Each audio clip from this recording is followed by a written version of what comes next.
Today we'll talk about how can you fix this problem or know how you can do that on your Google Play Games app. So all you have to do, so you just click here on settings here. When you just click on settings, it's going to show for you a list like this here. So then you go down, just keep going down here.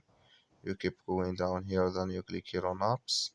Come to apps is here. Indeed, you're looking for Google Play Games app.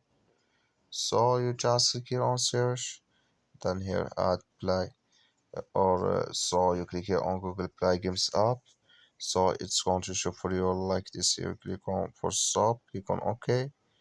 Then you go down here. So then you click here on storage. Come to storage list here. Just click on clear cache. Then all you have to do. So you just turn off your Wi-Fi and turn on it again. Then it's going to work with you. That's all you have to do. Thank you for watching. Don't forget to support us by liking and subscribe.